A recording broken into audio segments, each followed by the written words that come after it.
What do you say, everybody? And welcome to our Sunday night call-in show. This is Bama Insider and the Bama Insider YouTube channel. A lot to talk about. The Crimson Tide of Alabama will play Ohio State for the national championship. Maybe a little bit of a surprise, but look, the Buckeyes are a good team. They're rested. They haven't played that many games this year, and they had their best game in years against Clemson to punch their ticket for the national championship. In Alabama, with, that's a pedestrian performance by them. I mean, a game that they won easily 31-14 over Notre Dame. The Irish with a late touchdown to cover the spread, but a game that I really never felt like was in question.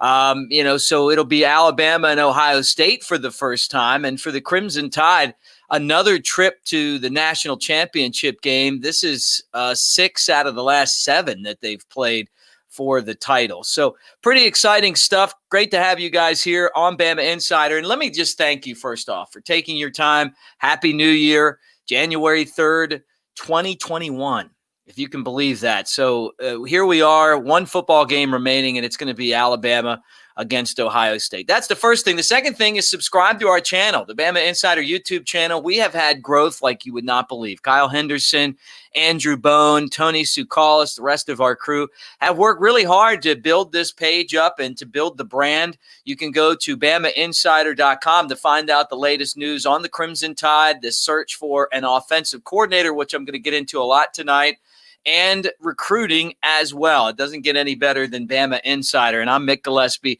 really pleased to be here to talk to you guys about football tonight. And we're going to take your calls. I'm going to need you guys to call in and make me feel better about things, because I'm going to be honest with you on my opinions on a few things.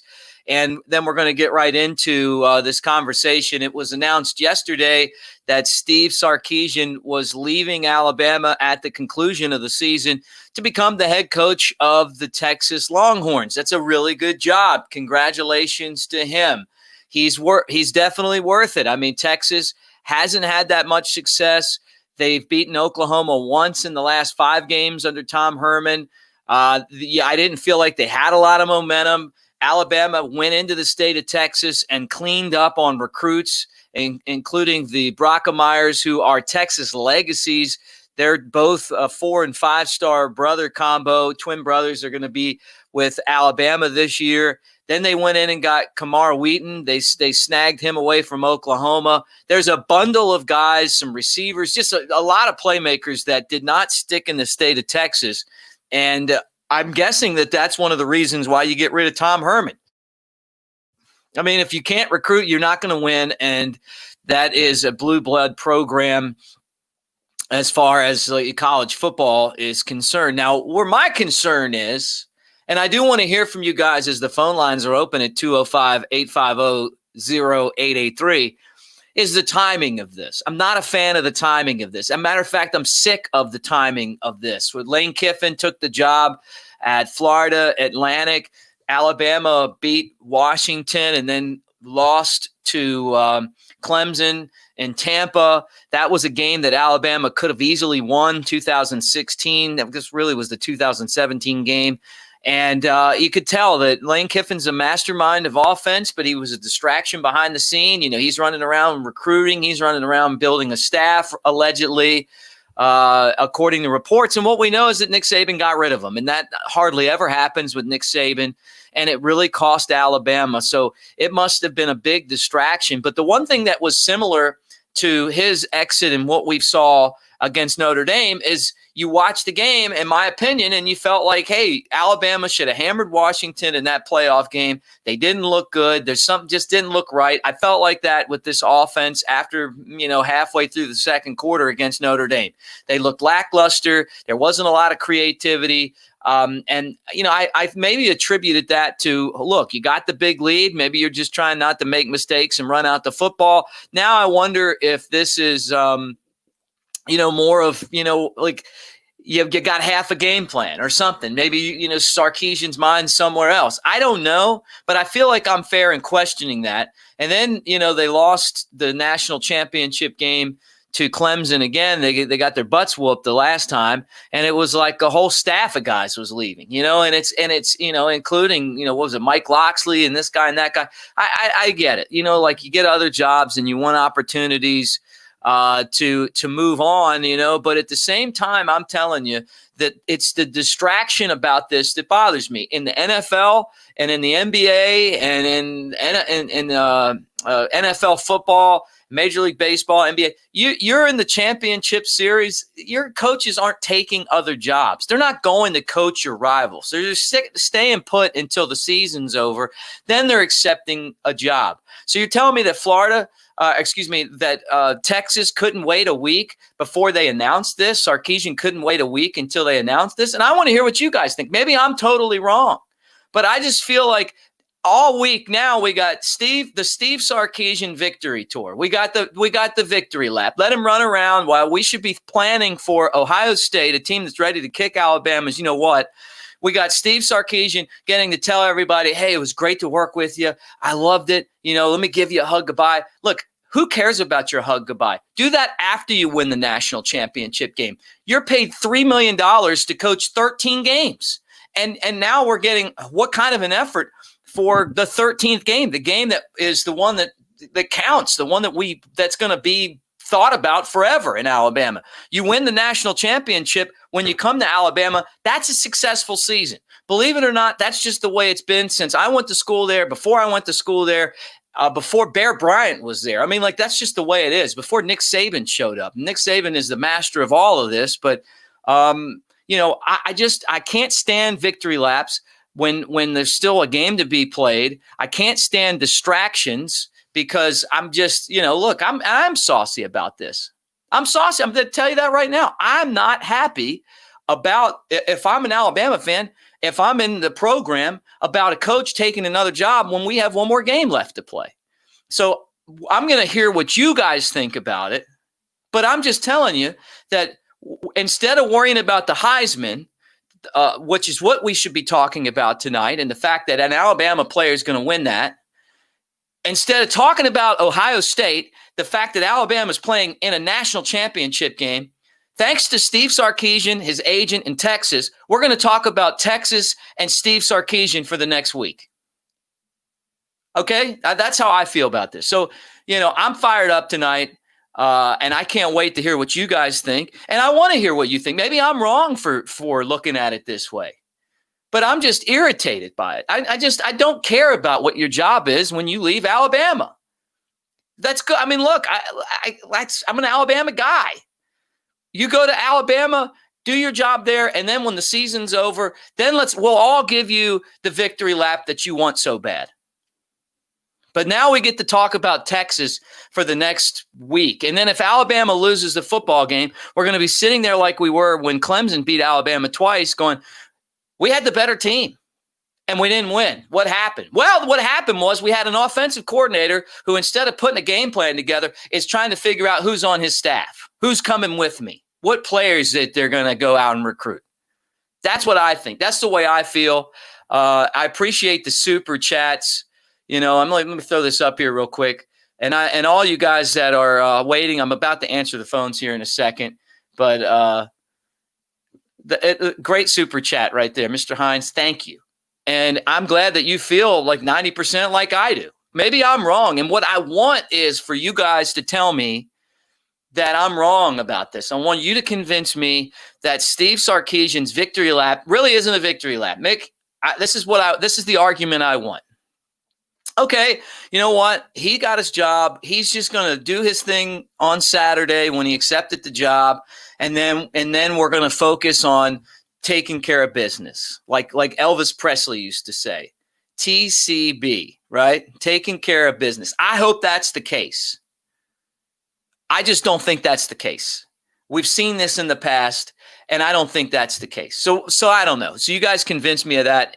Happy New Year to you. And look, I'm going to the phone lines right now, and I'm going to start with Coach Green in Columbus, Ohio. We'll get things going here on the call-in line. How's it going tonight? Hey, I'm doing okay. How you doing tonight? I'm fired up, man, but I'm good, man. I'm good. Man, I hear the passion in your voice. When I first heard about it, I said the same thing. Why? Why do we need this distraction? So I see it from both ways. On the Alabama side, why? We got another week and so on and so on. We don't need the distraction. We've been down this road before. But on the flip side, it's a business. As you can see, Texas is getting publicity for the next 5-6 days. They got the hottest offensive coordinator in the business. They have their man. And on that side, Steve has to start building the staff. And, the second recruiting period is coming up. So you got players that are waiting to see who the coach is. So from that point of view, I get it.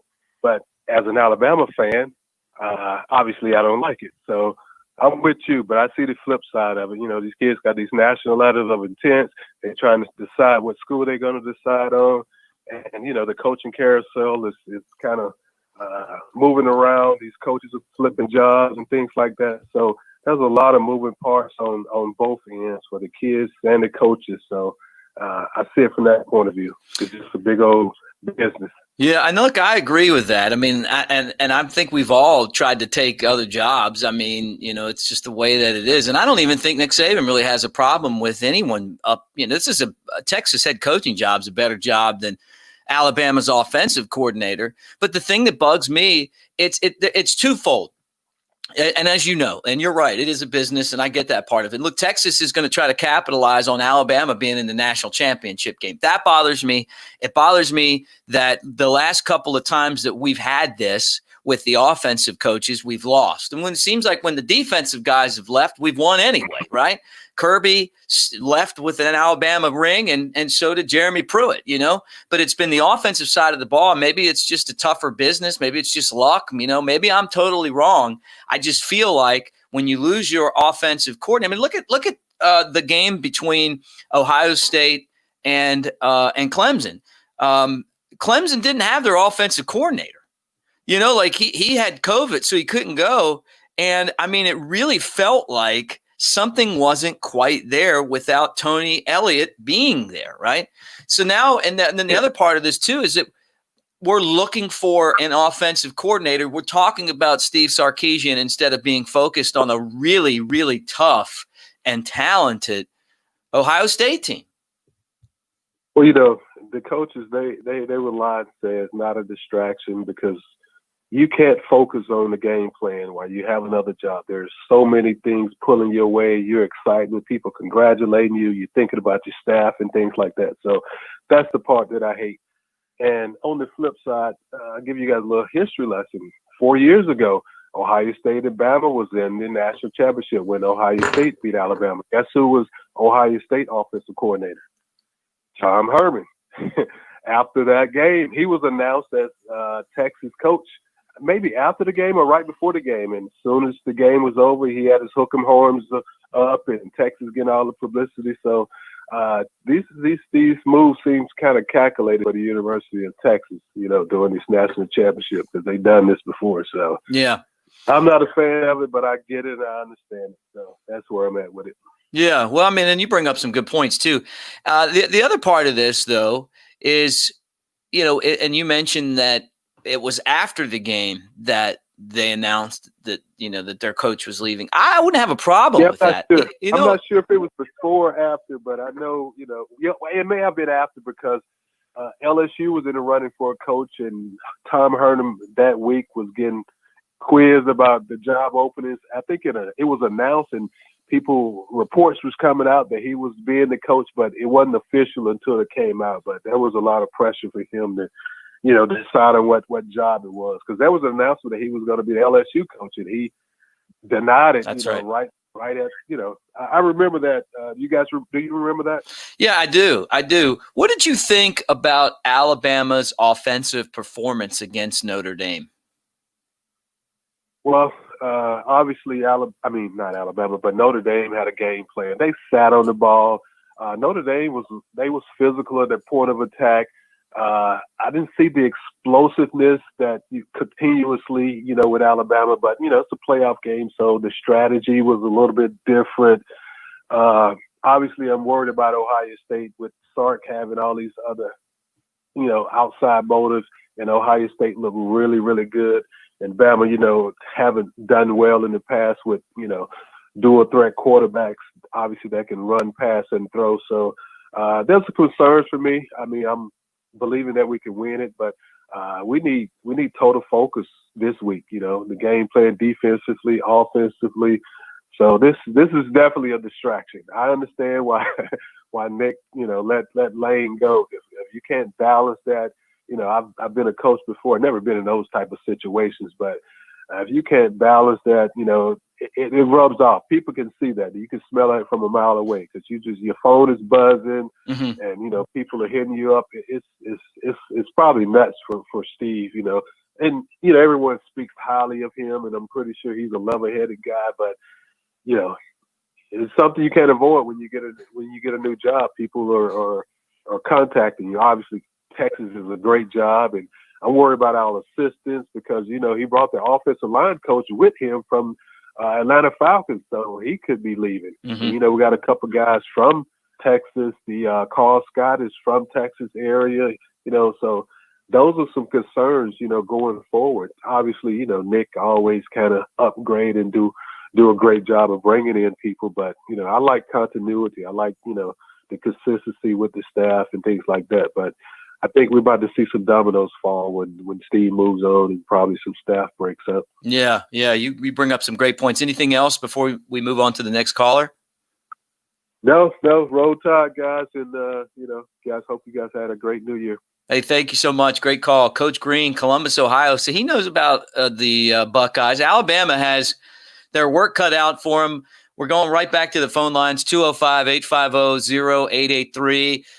You know, I gave you my take on this. I'm just, you know, I have a lot of respect for Steve Sarkisian's coaching ability, but I just think that the timing is selfish. That's just my opinion. And I'm looking at the way that this national championship game is lining up for Alabama. They're going to have a tough test against a team that has a lot of talent, a lot of five-star players. And now they're going to be dealing with a victory lap for the offensive coordinator on top of everything else. All right, let's go right back to the phone lines again. 601 number. Who's this and where you calling from? Summerall. How's it going? Good. Like, I'm worried about the game, like, completely. You should be. I mean, look, it's the spread's 7. I mean, this sucks. It does. I mean, this completely sucked. At our championship game, I'm, like, completely worried. Well, look, here's the other side of the coin, and I'm with you. I mean, you heard my spiel to start this show, and I mean, the more I see of this, the more my blood boils, because the guy's paid $3 million to work 13 games and to put Alabama ahead of his own personal interest for 13 games. You're telling me that you couldn't give it another week and a couple days before you make your big announcement? And I mean, the timing of it is suspicious. It's just it's rotten. I mean, like they're basically trying to steal the thunder of the Alabama players that earn this, that earn the right to be the center of attention for the Heisman Trophy presentation. That 3 of the top 5 guys went to Alabama, and the entire football building should not be focused on where your next head coaching job is. It should be focused on beating Ohio State, because as we saw with Clemson, if you're not ready for these guys, they're going to whoop your butt. Period. Yeah. It sucks. It does. But let me say this. Alabama's got 3 of the best players in the country on the offensive side of the ball, and they also have an offensive line right now that's as good as any in the country. It's probably the best in the country, and they've played the other 2 offensive lines that are kind of, graded out close, and that would be Texas A&M and Notre Dame, and they won both of those games, obviously. They've won all their games. So the tools are there. What I hope is that the game plan looks a little bit more crisp than what we saw, after the first, quarter and a half against Notre Dame. First quarter. And that maybe I'm wrong. Maybe Sark goes in and has this. And look, I would love to come back on the air when this championship game's over and Alabama has won and say, hey, guess what, guys? I was wrong. This guy had everything that that we needed done, we got done. I would be fine with that. Did you see that play Harrison made the other night when he jumped over the player? I'll tell you what, I've seen a lot of plays in my time. And to me, that was one of the most electric plays that I've ever seen in a football game. That was an awesome play. No doubt about it. It was incredible. It reminded me of, he had a similar play. Did you see the Daniel Moore, the New Life art print from when Alabama played at Georgia a couple of years ago, and he had the leap over the guy, and it wasn't hit, it was him, right? Yeah, Najee had that leap over the guy down in Georgia. This one was even more electric. I mean, because the guy wasn't even bent over. He just literally jumped over a standing man and just kept going. Yeah. Well, any other thoughts before I go to the next caller? No, but I was going to say Roll Tide. Hey, Roll Tide. I hope we win. I do too. I hope we do. And thank you for calling. I pray we win. So do I. Roll Tide to you. Calling from sorry. That's okay. Yeah, no, doing good. 601 number there, talking about Alabama. Let's go right back to the phone lines again and off to some great calls here. 251, who's this and where are you calling from? Yes, what's up, Mick? This is Jarvis. I'm calling you in from Texas today. What's up, Jarvis? What's up, dude? Happy New Year to you, first of all. Happy New Year to you, too. Roll Tide. Oh, man. Roll Tide. Coming off that big Rose Bowl victory, we have a lot of hot takes this weekend. It's supposed to be a huge week for us with the Heisman. We're going to bring it home, and it's supposed to be a victory lap for us, but I see Sarkeesian wanted to kind of shake things up for us a little bit.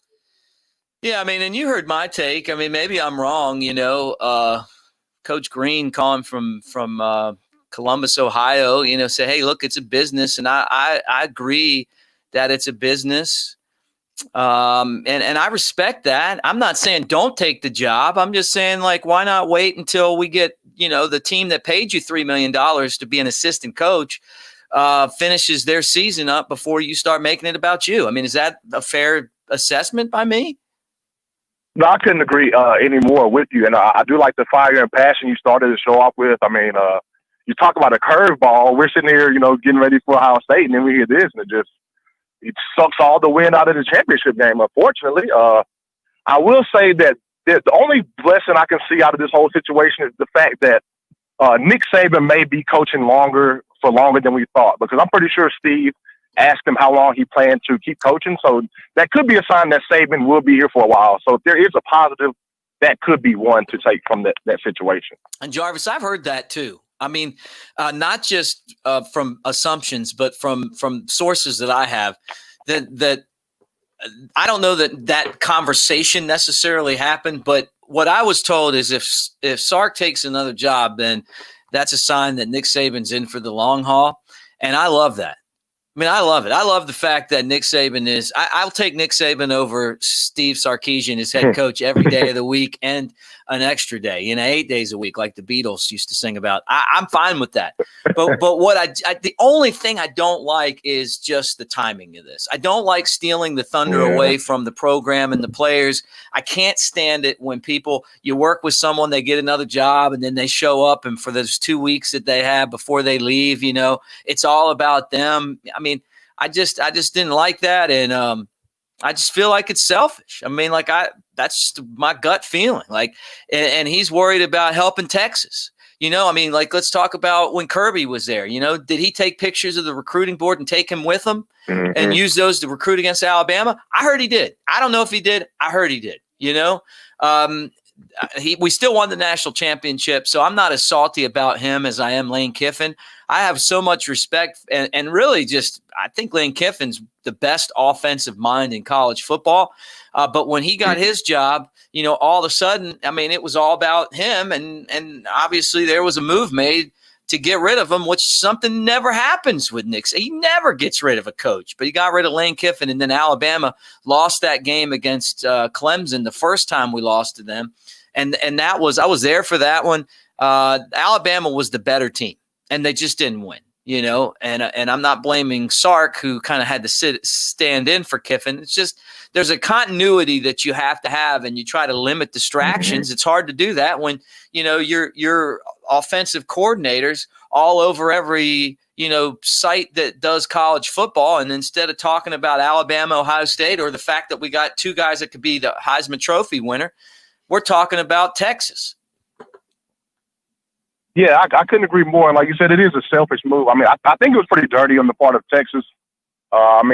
They could have respected us enough to, even if they did have the deal in place, at least not announce it. Have how they have silent commitments. It could have been a silent coaching commitment that they could have released the day after the game. I mean, I do agree with you on that. And this Ohio State team is looking very, very scary after what they did to Clemson. Like we need everyone all in to be able to pull this thing out. So that, like you said, the timing is just very disrespectful, in my opinion, by the University of Texas and Sark. Yeah, and look, Jarvis, I mean, when someone challenges your manhood, and I don't know that Dabo meant to do that, but you couldn't vote Ohio State 11th. And I was one to tell you I wouldn't have had them in the college football playoff based on the fact that they only played 6 games.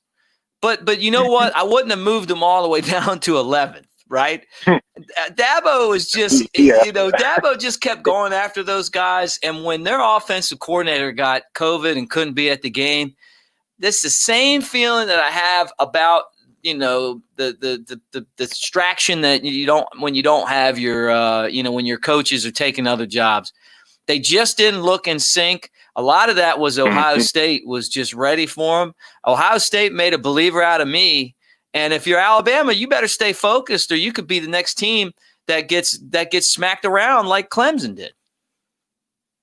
Yeah, I couldn't agree more, Mick. Ohio State would love nothing more than to drop 49 on us like they did against Clemson. I mean, their confidence is at an all-time high. They also have a big three in Fields, Chris Olave, and really Trey Sermon is who I'm worried about the most. That running back they have.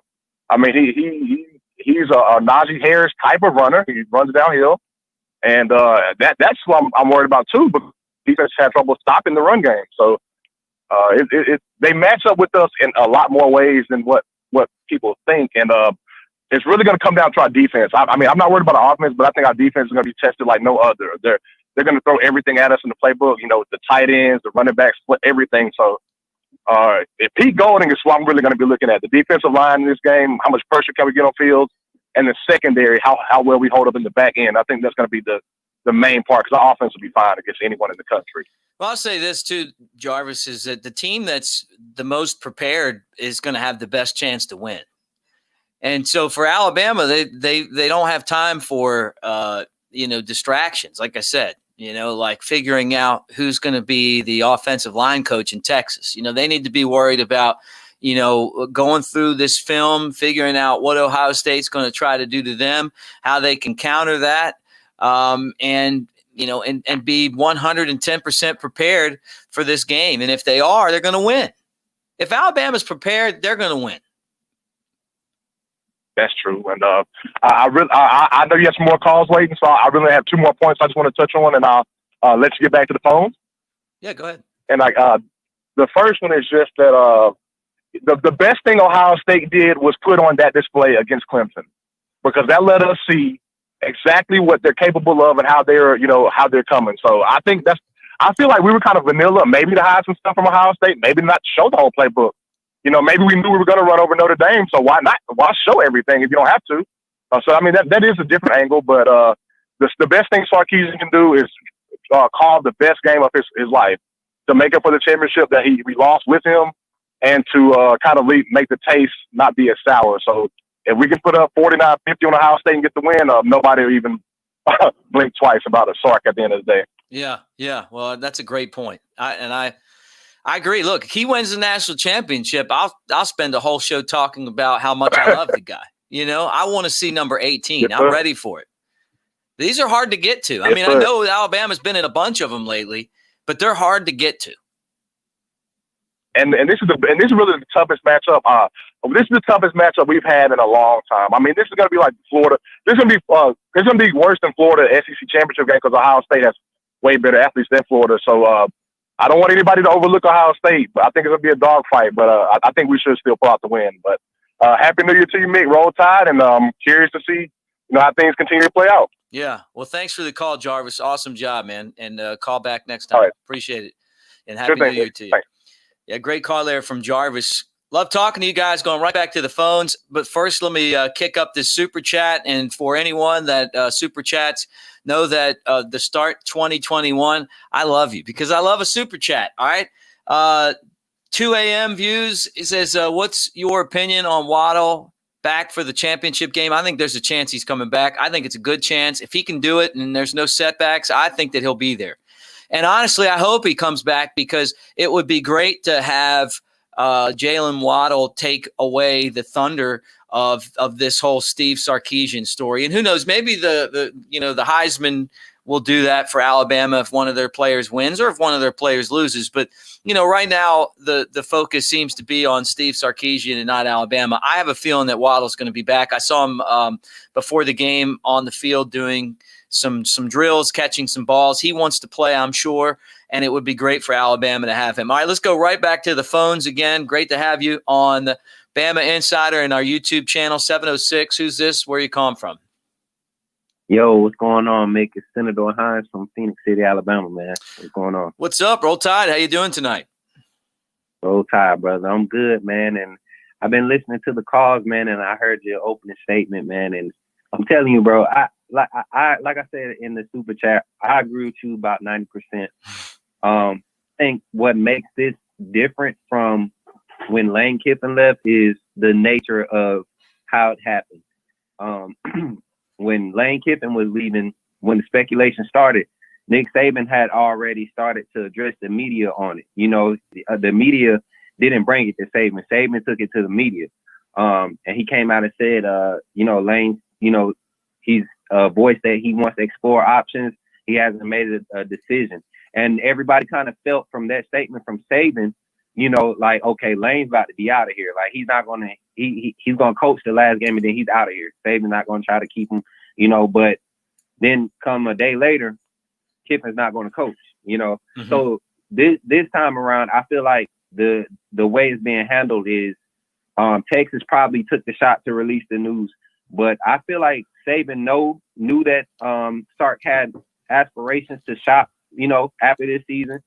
He's been here 3 years. He's been here actually 2 years longer than I thought he would be. Right. I thought maybe after last year, I thought Sark was probably going to leave, but I think just the nature, and I believe Sark knows how much, being at Alabama has rehabilitated his career. Without Nick Saban, Sarkeesian would not have a career. Nobody would be shopping for Sarkeesian right now. And that was even made relevant when Saban brought him on as an analyst. The fact that Saban brought you onto his staff, nobody came looking for Sark after, his analyst season, So I think it plays out good on both ends. But like you said, the media is what could become a distraction. And as long as our players don't allow us as fans and the media to dictate how they're going to approach the game, long as Sarkeesian doesn't allow us as media to dictate how he's going to approach the game, I see us actually, keeping our foot on the pedal this game. And to address the other thing we were talking about earlier, about last game's offensive play calling, I noticed it early in the second, like midway through the second half. Mm-hmm. You can tell that Sarkeesian just wanted to kind of keep the pressure on Notre Dame, but the play calling wasn't. They were playing high, too high the whole game. And the times that they did walk a guy down, walk the safety down, they got beat over top every time. I think we only missed one. That was the Slade Bolden. He kind of broke out on the corner too late. But yeah, we don't. If Clemson. I mean, if Ohio State is who I think Ohio State is going to be, they're going to play a lot of men. And I believe that plays into our advantage. That's mm-hmm. exactly what we want. So one high safety, we eating that up all day. Our defense, I don't know if anybody noticed, Malachi Moore didn't play last game. I heard it was a small injury. Didn't want to risk any further injury aggravation because he had already been rehabbing. So he wanted to play. But like I said, with the trio of freshmen that we have rotating in that position, well, not freshmen, but new guys being Branch, Helms, and Moore, those guys rotating in those three spots, I think we keep the same intensity, the same skill level, same, type of talent. But one thing I want to highlight for everybody, Nick Saban is known for throwing young guys in at the big moments, these 5-star talents that have been getting this mop-up duty playing and showing us sparks, but not getting the big minutes. He's been known for throwing these guys in there. So don't be surprised if you see my boy Tim Smith out there for a majority of the snaps in like the second quarter, because these games is when those type of guys show up. LeBron Ray, we haven't seen him in a couple weeks. He's healthy. The statement, let him go, unleash him, for his last game. So we've been waiting to see Jalen Moody get more reps. He's been a dog when he gets on the field. I mean, to me, Jalen Moody and Christian Harris should be running that man in that middle. I feel like Christian Harris makes enough calls. I feel like he understands the defense a lot better this year, that we can give Jalen Moody some of them reps that Dylan Moses is slacking on. He played a good game last game. I will give him that, but Jalen Moody is a dog. But overall, man, like you said, the Sarkeesian thing, yeah, the media is going to make it a focus. But I think inside the locker room, inside the organization, I think everything's intact. Just by the way Saban has been responding. Yeah. To all the media. Well, he doesn't get the job without Saban. I bet you that Saban went to bat for him behind the scenes. And I don't think if you're Saban, you have a problem with him taking a job. As a matter of fact, you don't want him to take the Auburn job. It's just because think about it. You put what this is, it's distraction level, and then multiply it by 50 if he goes down to Auburn right now. Can you imagine if it was Auburn that he was going to and announced yesterday? Instead it's Texas. It's a different league. We don't see Texas a whole lot, although we are playing Texas a home and home in a couple of years, 22 and 23. So that ought to be interesting. Sarkeesian versus Saban. Look, everything that Sark's done has been great. I have no problems with him. I just don't like – a matter of fact, I think he's done an excellent job and he's been an asset to the program. I just don't like the timing of this. I think it's selfish. I don't understand why you don't wait and do this after the championship game. I don't understand why you don't, let everyone focus on what the task at hand is, and that's beating Ohio State and winning another national championship. This is a once-in-a-lifetime opportunity for some of these kids, and they earned it. They earned the right to get there. You want everyone at their best. And besides that, there's 3 million reasons why his focus should be 100% on Alabama and 0 on Texas. And that's because he wasn't paid to be Alabama's offensive coordinator for 90% of it or 80% of it or 70%. He was paid $3 million, which is more money than probably any of us on this chat will ever make in a year. To coach 13 games. And I know there's a lot of other stuff that goes with it, the behind the scenes, the preparation and all that. But $3 million as an assistant coach to do 13 games, I just want those 13 games to be totally focused on Alabama when this team has an opportunity to make history. Yeah, you're right, man. You're absolutely right. And I think, and that's what gives me confidence about the nature of how this is going. I think in-house, everything is locked in, man. I believe Sarkeesian thinks just like we want him to think. Like we would want to give him the benefit of the doubt to think like, man, look, this is my opportunity to win a national championship. That can be a bigger bullet point on my resume going over to Texas. Right. So let me focus and lock in and finish this job. Stick with the mantra that's helped revive my career. The process, finish the process. Let me finish the process. Let me actually buy into it, not just be a coach and just push it because I'm here, but actually buy into it like the rest of my guys are doing. And let's lock in and do it. I believe that's where Sark's head is.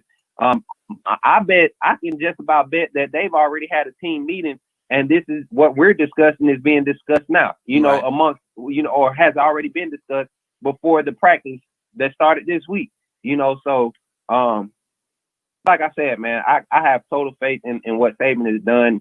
The foundation, it's solid. You know, we've been shook like this so many times, you know, in the past. I mean, in recent years. And it's a great point. We seem to just fail. Yeah, but, this is yeah. it's every damn time we make it to a championship game.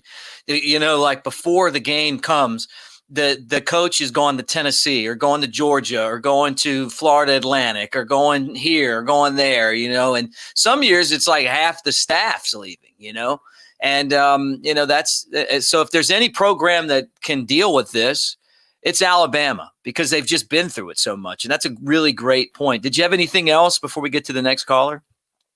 Nah, that's it, Mick, man. And appreciate you taking my call, man. Hey, roll tide to everybody in the chat, man. Hey, score prediction, Alabama 45, Ohio State 31. Man, I'd love that. Roll Tide, thanks for the super chat, and stay with us, man. Roll Tide, brother. Look, I agree. I mean, like, if there's a program that has dealt with this, it is Alabama. Let's go right back to the phones again on a Sunday night. Bama Insider on the YouTube channel. Thumbs up, guys. Subscribe to our channel as we talk Alabama football. This is Hunter from Alabama. What's up, man? How's it going? Hey, man. How you doing tonight? Doing good. How about you? I heard your opening remarks about the whole, how you feel about the whole Sarkeesian thing. And I have a slightly different take on it. Yeah, go ahead. The timing is bad, and as much as it sucks, and I think we can all agree that as Alabama fans here. But I think regardless if he was to come out with that news now, I think he wanted to get ahead of the curve because that news was going to leak no matter what, probably. And he was just had to get ahead of the curve on that.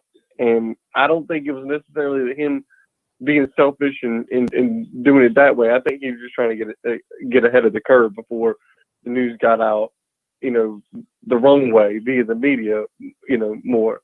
And that's probably what happened. Right. That's probably why he had to go ahead and release a statement about it. Yeah. So you're saying, like, look, they could have leaked it, and then all of a sudden you're running around speculating if it's going to be him or if it's going to be someone else, and people are asking the questions. Why not just get it out of the way? Yeah, and I think, in my opinion, that could have been a bigger distraction for the team. The kids wondering, is he going to be here or is he not going to be here? What's the deal? So I think it was more beneficial than it hurt us in the long run. Now, in the short run, it sucked all around. When I hate it. When do you think they made the decision in Texas that they were going to get rid of Tom Herman? I think that was made back in October. I agree. That if he didn't win convincingly throughout the rest of the season, and him not being able to recruit in Texas, you know, J.B. Milroe flipped from Texas to Alabama. He couldn't land the Blockermeyer twins. He couldn't land certain other prospects that. Yeah, Kamar Wheaton didn't even have him on his list. Yeah. And so when you're not recruiting at a high level at Texas, that's just unacceptable. And that was the problem. And it was starting to get Charlie Strong bad. And I think that's the reason they booted him when they did. Right. Well, I agree. I hate it for the guy. No, I agree. And what I'm saying is that, so they knew they were going to get rid of him, right? We heard Urban Meyer's name pop up, and he didn't take the job. They let Herman stick around and coach the bowl game. Why not just let him hang around for another week and then make this move? Yeah. You know, like, because Texas put Texas first and they put Alabama second, and Sark and his agent put Texas first and Alabama second. I can, in a way, because I'm being selfish. I mean, like, I'm being selfish because I'm looking at it that you're getting paid $3 million to be the coach at Alabama, and taking another job and before the season's over isn't being the coach at Alabama, you know, and we'll find out. I mean, look, the bottom line is this. When we watch that game on January 11th, if Alabama's offense does what they do, then there's no argument. So you say, throw your hands up, you say, hey, you did a nice job. If it looks like that Notre Dame game that we just saw, I'm not going to be real happy. Well, I think, you know, a couple of weeks ago, during the presser for the game against Notre Dame, he said in his press conference that he felt like he owed Saban to stick around. Mm-hmm. And I think that he is upset with himself as the way when he came back in on that national championship game where we lost Right. with him as our coordinator. I think he feels bad about that. I think he feels that he owes Saban more. Yeah. So I think, like the previous caller said, he understands that it's going to be better on his resume and better for himself in the long run if he makes sure that he's on his game and get this team prepared to face them. And I think maybe, hopefully, he's putting this whole coaching staff. Sure, he's going to have some level of trying to get things organized. Right. But I think he's really going to wait a week, get this team ready. We win this game. Everybody loves him.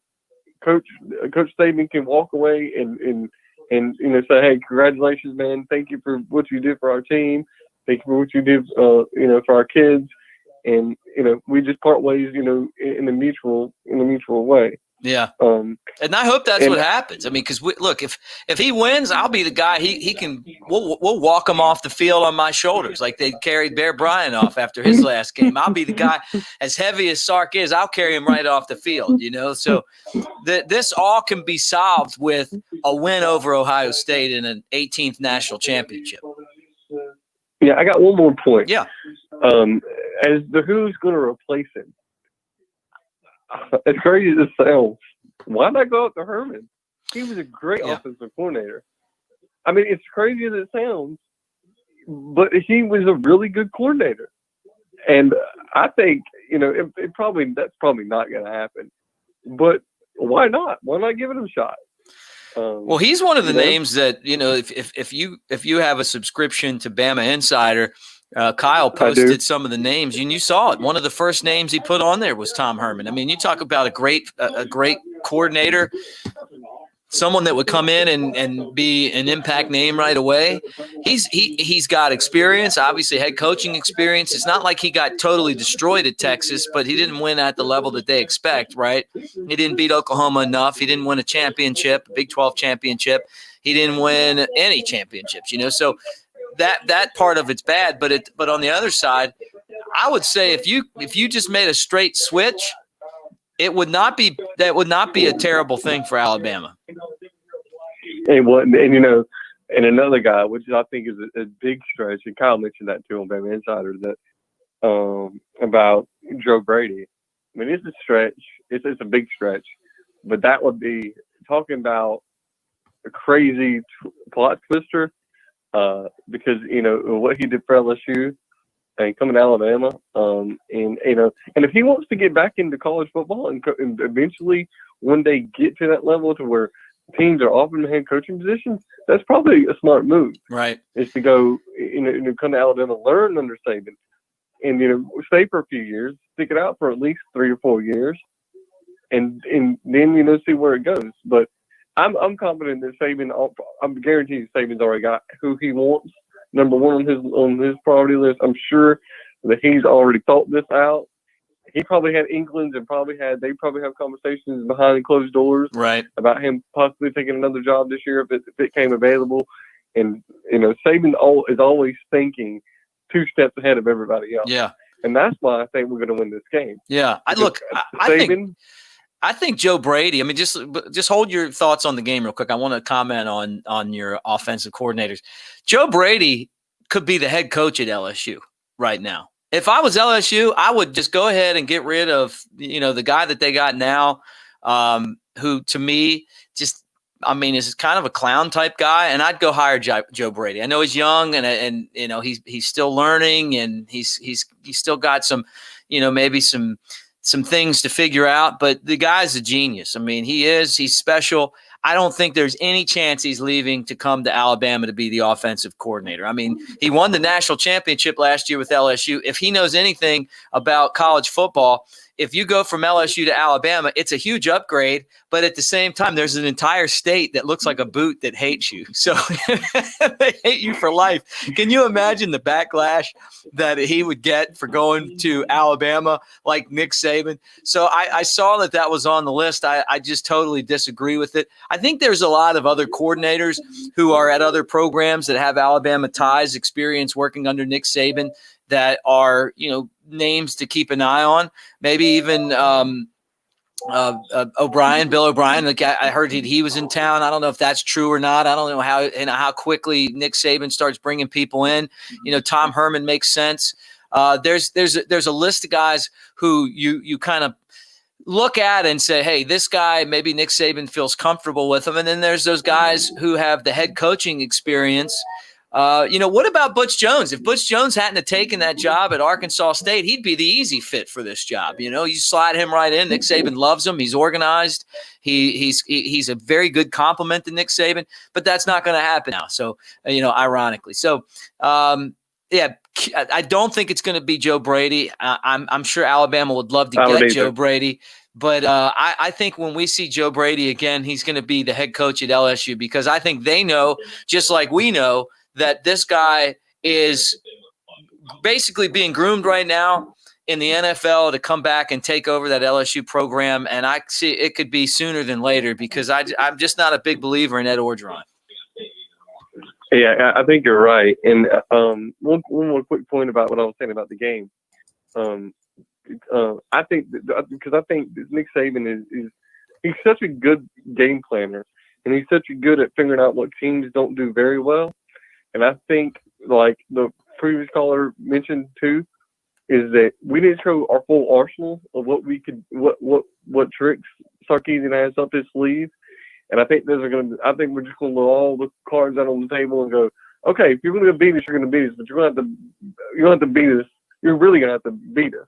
Mm-hmm. We're not going to make it easy for you. And I think Saban is so good at that, of exposing what teams don't do very well. Yeah. And here's the reason why I think they beat Clemson, is because they didn't play very many games this year. They probably knew 3 or 4 weeks before the playoff committee came out. That's a great point. They were probably going to be that fourth spot. They probably knew they were going to play Clemson. Yeah. And and they've been rested up. Yeah. So I can see how they won that. You know what? That's a point I haven't thought about.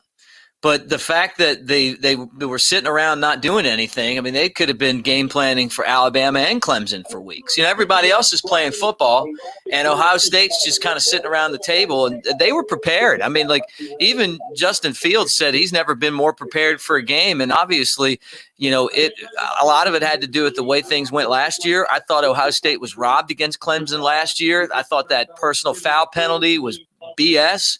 And, and that turned the game around, and Ohio State had a little bit of a grudge, a chip on their shoulder, and they went in there and just put it to Clemson. So, having those games, like those weeks where they weren't playing football, they didn't play Michigan State, they didn't play Michigan, they were already in a spot where they were off for months and not playing when everyone else was. That's why I wasn't going to put them in my top 4.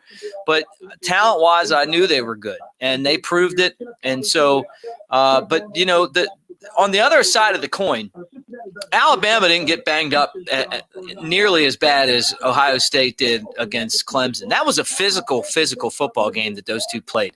And we got some guys rested up. Yeah, we right. Alabama was able to kind of dial back and get guys rested. You mentioned Malachi Moore didn't even play, and hopefully he'll be back, and who knows, but I'm watching the hit that Justin Fields took. I'm looking at a lot of the other guys on Ohio State's team limping off and banged up. And I know they're going to have some dudes back from COVID protocol, and they're probably going to need them because physically both sides really went at it. That was a good football game. I enjoyed that game. And I've got a lot of respect for Ohio State and the athletes that they have. And, always kind of they're always – a tough beat. I mean, they're always a tough beat. So they're not going to sneak up on Alabama. Now, if they think they're going to run over Alabama like they did Clemson, they're going to find out that this is a different animal. But I could see it being a track meet. I mean, if Justin Fields plays close to as well as he did last game, it's going to be a lot of touchdowns. Yeah, you're right, man. Well, hey, man, I appreciate what y'all do, man. I appreciate your show, and thank you for taking my call. Roll Tide, man. Thanks for calling in. Happy New Year. All right, let's go right back at it. But before I do, I want to remind you guys to do us a favor, subscribe to the Bama Insider YouTube channel. We are growing, man. I mean, we're like a weed. We put a bunch of fertilizer on there and water it in the sun, and all of a sudden you turn around and the amount of subscribers has just been going through the roof, and we appreciate you guys so much. And I know not all of you guys are Alabama fans, but you're college football fans. You love to hang out. We love to have you here. So subscribe to our channel. Give us a thumbs up. There's 728 people that that are part of this right now. And that means that we should have, as Kyle Henderson would say, 728 thumbs up or thumbs down if you don't like it. But whatever, we just love you kind of responding and being a part of this. And I'm just going to tell you, man, I'm a radio TV guy at heart. To be on here and just to roll through 2 hours without a break isn't that easy. But you guys calling in and bringing some great points makes it a lot of fun. And honestly, I look up at the end of the show and I'm always like, man, that was 2 hours of, just excitement, Alabama will have a couple of players going for the Heisman. Steve Sarkisian is leaving for Texas. Bama playing for the national championship game. Let's go back to the phones. 205 number. Who's this and where are you calling from? What's up, man? This is Eddie, man, calling from Columbus, Ohio, but by way of Birmingham, Alabama. Okay. What's up, man? Roll Tide. Yeah, man. Roll Tide, man. I was gonna say, man, I kind of think, man, that they already had an idea that Sark was gonna leave back when they got word that Gus got fired, and they were talking about Sark was going. People spreading rumors about Sark was gonna go to Auburn and all that kind of stuff. So I think they kind of had it in their mind that he might end up leaving again. And so, if you notice back in the Notre Dame game in the second half, like they was kind of playing conservative, like just running the ball. They wasn't really throwing it like they usually do and stuff like that. So I kind of felt like, well, since they already had an idea that, okay, Sark might be leaving, let's go ahead. So we up a couple touchdowns, let's go ahead playing for Ohio or Clemson or whoever we're going to play, because they probably already had it in their mind what was going to happen. Yeah, maybe. I mean, the other thing, too, is, maybe it's that they didn't know how Chris Owens was going to do at the center spot. I don't know, but there was definitely a different look and a different intensity to Alabama after they got the big lead. It could be, too, that maybe they knew that Notre Dame didn't have the offense to come from behind on Alabama. I mean, the tempo that they were playing. And I thought that this Notre Dame program was a lot better than the one that I saw play against the Crimson Tide, years ago in Miami. I kind of like this team. They just don't have enough skill players, but they were pretty tough in the trenches. They weren't getting pushed around. They made some plays. They just needed. They just need Smitty or somebody like him that's going to be able to kind of give them a true go-to receiver, a big-time target, and and open things up a little bit in the run game. But I have a lot of respect for them. But it just seemed like you noticed too. It was like Alabama just went from fifth gear and dropped it all the way back to third and just kind of cruised in. And I don't like that. I don't like the cruise in. I like to, you go at it all the way, because that was very similar to me to watching Alabama in that Washington game the year that Lane Kiffin left. It just, and I kept saying that to the people I wasn't on Kyle's watch party, but if I was, I would have said that. I kept saying, man, this reminds me of that. And I had no clue that Sark was leaving. I think that my sources, and I'll say this, my sources said there was some smoke behind that rumor that, going down to Auburn. I mean, look at who they hired. They didn't get a coach half as good as him, but he definitely made the right choice not going there. And going to Texas. I just think the timing of it's what I just don't like. Look, we all want to get a better job, but just the timing of it is what I just can't stand. Yeah, I kind of think, like, for me, I think like that's gonna be like motivation for like the guys who leaving and stuff. Like they every year or every other year, the offensive coordinator leaving or defensive coordinator leaving, it's like they leaving them stranded. And it's like, man, come on, man, just throw them a bone before you like. Don't just drop it on them and get them, unfocused on the game and stuff like that. But like Smitty and Najee and Mac Jones, them guys that got potentials on leaving and stuff. I think that's gonna be motivation for them guys, because it's like, man, this is our last chance, and we came to the finish line, so we just gotta go across that tape, man. Yeah. Well, look, Smitty is one of the greatest players to ever play at Alabama. And when he wins the Heisman, he's going to go down as one of the three best. I mean, when you win the Heisman, I mean, you just think about it. Joe Namath didn't win a Heisman. Bart Starr didn't win a Heisman. But, we'll always remember that Mark Ingram did and Derrick Henry did. And if Smitty wins one, I mean, they may end up with statues, just like the Bear and Nick Saban and Wallace Wade and Frank Thomas, all those championship coaches, Gene Stallings. he's a special player. And I loved it when he said, look, I'm not here to win the Heisman. I'm here to win championships. I think that these guys are focused. They were embarrassed by the way that things went down last year. LSU rubbing their face and you know what, when they beat them and that game in Tuscaloosa, until Tua went out, I really believed that Alabama was going to find a way to get into the college football playoff. I thought Nick Saban had a bad year coaching last year. I blamed him for leaving in Tua too long, and I think that he's the best ever, and he's come back and he's had maybe his best year coaching, you know, and he's been very strategic this year. And Mac Jones has helped him out because unlike Tua, Mac Jones doesn't really put himself in harm's way a lot, you know, and I love Tua, but how many times is he running in a circle and then you're like, man, just throw the ball down. And then all of a sudden some dude just hits him and he's hurt. And then all of a sudden, you know, now you can't drive your Maserati, you know, so it has been a different look this year. And I think it's because of the players and their focus to win a championship.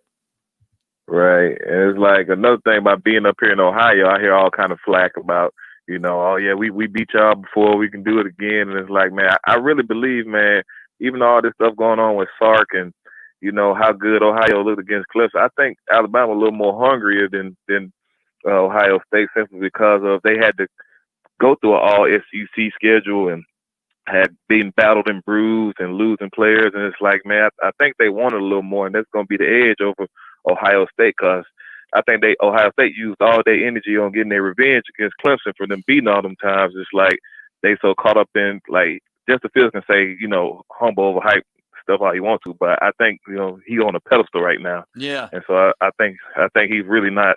He forgot about the main course, which is Alabama. Like Clemson, they were just, to me, like by watching Clemson this year, they wasn't the Clemson that, you know, beat us them times, and they wasn't the same Clemson. And they got exposed this year, so but they still got to worry about Alabama. You know those Easter bunnies? Sometimes you get them and you poke your finger and it like just goes right through. And sometimes you poke your finger in there and you're like, man, that's solid chocolate, you know, or solid, you know, vanilla, whatever the flavor is.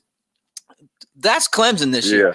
We were used to them being like, you bite the ears off and it's like you solid chocolate. This year they were hollow, and the whole ACC was. They stink. Look at their bowl record. No, they're not good at all. I mean, like they're embarrassingly bad, you know, like just horrible. Right. And Clemson is a good football team, but they weren't a great football team. They were hollow, and Ohio State proved that. Ohio State went in there and beat them. I see on the message board everyone talking about 2014. I was at the game when Ohio State beat Alabama. I wasn't surprised at all. I mean, if Alabama would have won with Blake Sims and that, you know, I like Blake Sims. I saw him in the movie, The Safety. You know, like he was the quarterback for Florida Atlantic. Oh, was he? Yeah. I love the guy, man. Like he's a running back, he's a receiver, he's a quarterback.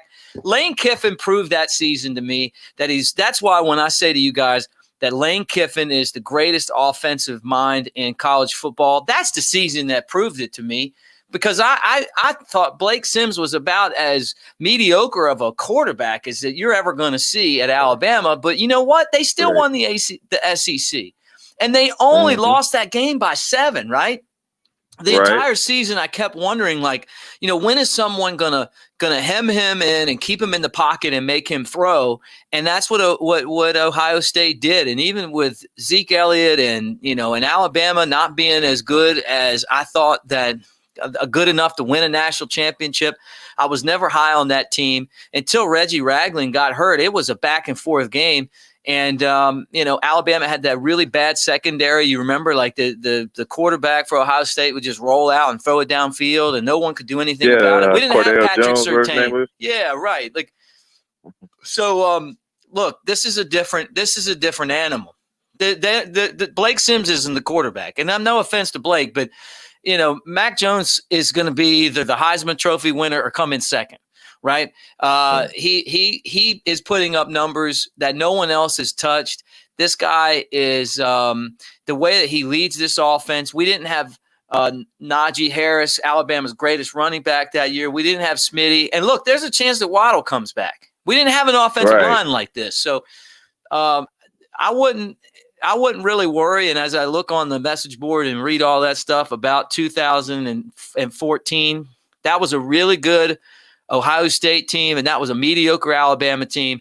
And honestly, that game shouldn't have been that close. Shouldn't have been that close, and it was. So, those are two different things. I'm more worried about the distraction of Sark leaving than and just getting in the way of what I think should happen in this football game, and that's that Alabama outscores these guys. Right. Yeah, man. That's just one big thing. Like you said, man, it might be a distraction, but like I said, it might be motivation for them kids, man. And another point, y'all was talking about the offensive coordinator, man. I've been seeing people talking about what if Alabama gets Gus, and I was like, I probably stop watching football if they get Gus Malzahn. I think Gus has too much pride to come to Alabama. I mean, think about this. Like, Butch Jones was at Tennessee, and then he was at Alabama. And, I mean, like, there was always a part of me that was like, man, you recruited every player on that Tennessee team, right? And then when Alabama beat them and you're smoking a cigar, like, that's your guys. Like, whether you're their head coach or not, like, it didn't – not a good look to me. I have respect for what he does. I think he's going to end up having a great coaching career after leaving Alabama. It's not personal, but I just wouldn't have done it that way. I wouldn't have been. You wouldn't have seen me as if I was Tennessee's coach and then went to Alabama and we won. I wouldn't have a cigar in my mouth. I wouldn't be photographed doing that. I'd be glad that we won, but I'd also know that I'm letting everybody at my old program get the idea that I have a problem with them, maybe the way that I left. I mean, I don't know. I can't imagine Gus. Gus is a great offensive mind. And if I was Tennessee, I'd probably go to him right now and say, hey, look, let's cash in on Auburn because they seem to have all this money, and we'll let them pay you, and you can coach our football team, and we'll back pay that contract, because he would be a huge upgrade from Jeremy Pruitt. But I don't know that that'll happen. I can't imagine him being Alabama's offensive coordinator. I mean, and look, the Alabama guy in me would think it's hilarious because he's better than the coach they went out and hired. But I just can't imagine that happening. Maybe not. And look, I've been wrong before. So yeah, man, seeing him on the sideline with that Alabama visor on and that vest, man, I trip out. Yeah, that would be. Look. You want to talk about trolling our friends from Lee County. Now, that would be pretty funny. But, especially because I really feel like he's a better coach than the guy they got. I do. I thought he was, I don't think that you can compare Auburn to Alabama. I don't think you can compare the success that Nick Saban has to anybody. I think you just got to compare the success that you have for your program and the fact that Auburn seems to always be a thorn in our side, and then every 2 or 3 years, they make a push for the SEC championship game, and once in a while they play for a national championship. I mean, do you think Tennessee would take that right now? Do you think Arkansas would take that right now? Do you think Ole Miss or Mississippi State or Texas A&M would take that right now? Florida, Georgia, maybe? I think so. But Auburn's like, it's like they're looking at this program and wondering why their program's not like Alabama, and it just isn't. Like you don't have Nick Saban, so they went out and got a guy none of us have even heard of before. Right. Yeah, man, it's just crazy. Like, do you think if when Sark leaves, because Bryce Young is one of the Sarkeesian is one of the Bryce Young is in Alabama now. You think he might enter the transfer portal after he go to Texas? Man, I don't even know. I mean, maybe. I mean, it could happen. I mean, it could happen. I don't know. I mean, I'm curious to see how that goes down too. Bryce Young, I would think would be the starting quarterback at some point. I mean, maybe Paul Tyson beats him out for the job, but I mean, he's got the pedigree. So I guess we'll find out. Yeah, man. Well, man, I sure appreciate you, man, taking my call, man. Roll Tide. Roll Tide to you. Call back next time, and appreciate you calling in, man. Thank you. Happy New Year. All right, man. All right, let's go back to the phone lines again. But first, I want to thank all of you guys for joining us on this Sunday night as we talk Alabama football on the Bama Insider channel. Bama Insider on YouTube. Kyle Henderson, he'll have some stuff for you coming up tomorrow night. We'll have Monday Night Quarterback. It'll be Kyle and Tony Sukalis, our beat writer. Of course, we've got Andrew Bone, our recruiting guru and the author of a brand new book that's out there right now. I'm sure a lot of you guys got that in your stocking. It was the #1 Alabama fan stocking stuffer for 2020. So all of us appreciate you being here. Subscribe to our channel. Give us a thumbs up, whether you're an Alabama fan or an Ohio State fan or a Georgia fan. I've seen you guys all on the message board. Be nice to each other, but we appreciate you guys being here and hanging out and talking college football wherever you are. And, there's not a lot going on a Sunday night. So I'm just glad that you guys are hanging out. All right, let's go back to the phone lines again, and we'll bring in one of our really great callers, Sean from Huntsville. He knows football better than I do. What's up, man? How you doing? Hey, Mick, how you doing, brother? I'm doing good, man. I did you see my open? I'm a little fired up about the timing of Sark leaving, but you guys are making me feel a little more comfortable with it after an hour and 10 minutes of talking. My take is this, man. I wanted to touch on a quick few points if I could. As far as Sark, I'm not upset at Sark. Number one, first of all, let me just say I'm not upset at him for taking the job. I understand how that goes. It's only a few coaches in the country that can turn down a Texas job. If your last name isn't Saban or Kelly or Meyer or Sweeney, or Day, you probably can't afford to turn down the University of Texas. It's just what it is, especially not to be a coordinator anywhere. But the timing do suck. I mean, I'm in this profession. I got friends coaching college. For that to leak right when it leaked, you better believe that was done on purpose. By somebody. I'm telling you, that was on purpose, man. Definitely. If it was professional, they could have waited till next Monday. Yeah. Like you said, up the news, carried him off on pick him up, carry him off, whatever you want to call it. That was dropped on purpose. That was definitely done on purpose, and it's just totally unprofessional. But it's okay, because if I know Saban, he's going to use that as motivation. Those seniors that came back to Alabama is not going to allow any type of disruptions or distractions with this. You can believe that. But see, my concern is not even Coach Sark, man, because I got a lot of faith in Coach Saban. I appreciate Coach Sark. But Coach Saban, he got an extensive interview process, so he's going to get the best coach in there. Believe that. Yeah. You don't even worry about that. I got bigger worries, man. I'm the pessimist, the coach of I got bigger worries, brother. I got bigger worries. I don't like what I saw against Notre Dame. I do not like what I saw against Notre Dame. I got a beef with our defense. You know what I mean? A friendly beef, but a beef nonetheless. We got to get that right, brother. We got to get these middle linebackers right, because I'm telling you, I'm not as pessimistic as everybody else, man. Because if you go on YouTube and type in the Skycast, you get to watch the game back without the announcers. It's from the Skycast cam, and you can watch the game back without the announcers calling the game. Man, listen, we got to be better in the middle. Dylan and Christian, we got to get our stuff together this game, brother. We're going to have a bad night. I'm telling you, we're going to have a bad night, man.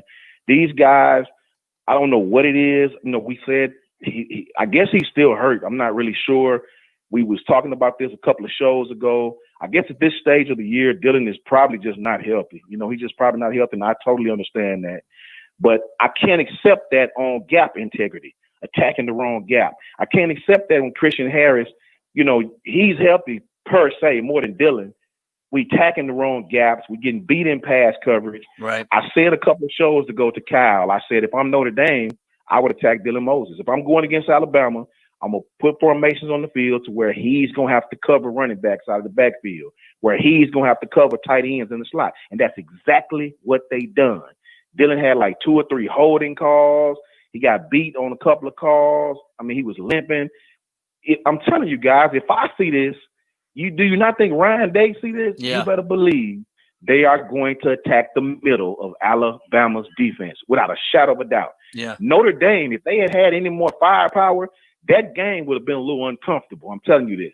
I'm telling you this. They would have. Our middle linebackers have got to get it together, man. They got to get it together because Notre Dame was actually moving our defensive line. They were. I know that's a great offensive line, but those guys were physical and I hadn't seen a defensive tackle, well, in our case, a nose tackle like DJ Dale. I hadn't seen a nose tackle for Alabama get moved off the goal line like that in 7 years. Jerron Payne didn't get moved. Yeah, right. Jonathan Allen, defensive end, didn't get moved. Right. I hadn't seen a nose tackle get knocked clean off the ball like that in 6 or 7 years, guys. So that's disgruntling for me, man. It is. I don't like that at all because the team you about to play, they're hot right now. It's not a lot of game film on them. They ain't played but 6 or 7 games. So I know coaches that'll go back to the previous year to watch game film. It's not a lot of game film on these guys. You could definitely tell Clemson knew that in the course of the game. Clemson's offensive line got beat up. You understand what I'm saying? Yeah, they did. I got a problem with that. I got a huge problem with that because here's the dilemma that you're going to face with this team. You run into a team like Florida with a gang of weapons. Okay, cool. Well, this team has a gang of weapons as well. But this team has a quarterback that can hurt you. Kyle Trask is not going to break off a 40-yard run. You know what I mean? He's going to stand in the pocket and throw the ball 50 times a game. Florida doesn't have a running game. This team has both. You better believe it. This is the one team in one game where the middle linebackers cannot afford to play soft. Right. You cannot. If you play man coverage on this team, like we did against Florida at times, they can hurt you. Even if you do well, even if Josh Jobe and Pat Surtain lock up Wilson and Olave, guess what? Justin Fields can pull that thing down and take off for 40. Yeah. While your linebackers out there limping around. You know what I mean? Cal Trask can't do that. If you play zone and keep everything in front of you on this team. That worried me too, Sean. The thing I'm curious about, because I think you're exactly right. I noticed the same thing too, is the hit that that Fields took. You know, like I've been hurt before in games and you play through it with adrenaline and your body's loose and then the next day you can't move. You know, I did the Max and Mick podcast today, which I do invite all of you guys to download on the Bama Insider podcast channel, Apple, Spotify, or wherever you get your podcasts. And that is a shameless plug. But Max said, you know, hey, look, just looking at the hit, I mean, he may have some cracked ribs in there too. And, you know, and so that could be something that, depending on the severity of that hit, that was one of the biggest hits I've seen anybody take in a long time. It was. I've been watching all these like old Mike Tyson fights, and when he would go to the body to some of these guys like Frank Bruno and stuff, that's what it looked like. You know, like where there was an object and the other object kind of moved, but you could tell like the stuff on the inside was getting broken. Fields running is what scares me.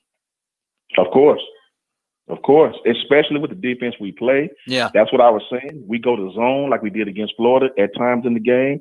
That's going to open up their run game. You bet. Now, I would love to play zone on this team if we had Ruben and Reggie, Dante and Rolando. You play zone all day. I'm worried about that with this set of middle linebackers, man, because Notre Dame was actually moving the ball on us. They was actually moving the ball. Once they got behind, they couldn't keep up. Their whole game plan had to go out the window. Real quick before I get off, Chris Owens, he has got to be better, man. He has got to be better because the second half, when Notre Dame started showing blitz, he made the wrong protections on a couple of calls and stuffed our run for 5 yards in the backfield. Really? They was killing us. Yes, that was on the center. The center has to make the protection. If Mac Jones changes the play, the center changed the protection. You know what I mean? He got to alert the rest of the guys what to do. Several times they got, I call it, they scared you out of what you're going to do. Notre Dame showed blitz. The center made the call. We made the wrong call. They stuffed Najee. They stopped us. If you look, Najee got frustrated a couple of times. So we got to be better with this next team, man. We got to be better. We got to play one of our best games because this team can score. This team has a quarterback that can pull that thing down if we cover their receivers. And this team has a running back that's Brian Robinson on cheeseburgers. You know what I mean? He's not Najee Harris by any stretch of the imagination. But what scared me about him, he runs behind his pads. He's physical. He does. He's physical, man. He's not gonna juke you. He's physical. Yeah. So the linebackers have to bring their big boy pads. Yeah. And I say this: put Jalen Moody in the game. Put 42 in the game and let him go to work. Jalen Moody has played well. Yeah. I'm proud of him. He played well. I think he needs to play more. So hopefully we'll get it together, guys. Hopefully we'll get it together. I'm confident in Coach Saban that he understands. But Coach Day and that team is going to be ready, man. Yeah. They're going to be ready. They they're physical. They're physical, so we got to make sure we on our P's and Q's that game, man. Yeah. What do you think, man? No doubt. Look, once that big boy gets around the corner, he's a load to bring down. You almost have to chop him at the line of scrimmage. And so, but Justin Fields running early in the game is what helped them kind of withstand Clemson's early attack. Like they were shutting the run down, and the pass really wasn't there. And then Justin Fields was just like taking the ball and running it. And picking up 5-10 yards and that really, on that read option. And that's something that has seemed to always affect Alabama. I mean, even in this game, it looked like you were just watching Ian Book run around and you're like, man, there's 5 guys there. No one can even get a hand on them. And they're like within like a foot from them, That's why I'm wondering the effect of the shot to the ribs, because if those ribs are cracked or something, I mean, I think that is a pretty severe, I don't want to say injury, but he's definitely hurt. And, I wonder how much practice he's going to be able to do, just to kind of rest and be ready for the game. I could be wrong, but I don't remember anybody taking a hit like that to the ribs in a long time. I mean, the guy that hit him got kicked out. Trust me on this, Nick. That kid is a baller. He hurt. That kid gonna ball out. Yeah. Trust me. Okay. Those guys are motivated. They want to play. Hopefully, man, we'll just get it together, man. Can somebody please tell Josh Jobe that we're on the defensive side of the ball? You know what I mean? How do we get as a corner, even if we in tight with no receiver, how do we be offsides at corner? You did it in the Florida game, except you had your hand on the receiver. Yeah, right. You did it against this team the other day. You did it against Notre Dame, and you was on practically their side of the ball. So right. I don't know what's going on with that. We got to clean up a lot, man. We got to clean it up. I'm confident we will. Roll Tide to everybody in the chat, man. Roll Tide to Kyle and Bone and Mick and everybody associated with the site. You guys do an absolute great job. And thank you for taking my call. And as always, we will continue to support. All right. Thanks, Sean. Yeah. You guys, I'm telling you right now, you guys are killing it tonight. I mean, like, this is a legendary night of taking calls and talking football. 205-850-0883. I'll go until 8 o'clock tonight, Central Time, and talk Alabama football. Thumbs up, subscribe to the channel. We appreciate all you guys for being on here. Alabama fan, Ohio State fan, whatever team you pull for. We appreciate you being on here. All right, let's go to the 404 area code. I think that's Atlanta, right? Isn't that a Georgia area code? Who's this and where are you calling from? This is Bama Vince from Atlanta, the ATL. ATL, what's up, man? Hey, man, I'm with you, man. I'm feeling the same exact way about Sark, man. I'm nervous. I'm a Bama fan. I'm nervous about Sark and these distractions. I really don't like it. I'm frustrated over that, man. I really am, because these young boys these days, they can't stay focused. And this distraction here, oh, my goodness. Driving me crazy. Yeah, me too. You think about it? No, I agree with you. I mean, look, that's what I said coming in. Kyle sent me a text at 4:30, like, "Hey, have a good show." I said, "Look, I'm pretty fired up. I'm going to go after this Sark situation. I've got a lot of respect for Sark. I like him. I mean, and I think he's done a whale of a job. I don't think he's the best offensive coordinator that's ever done it. I mean, he's got the best players around him that make the job look like that. Without this Alabama offensive line and these running backs and receivers and quarterbacks, and he's just a regular coach. But to give him credit.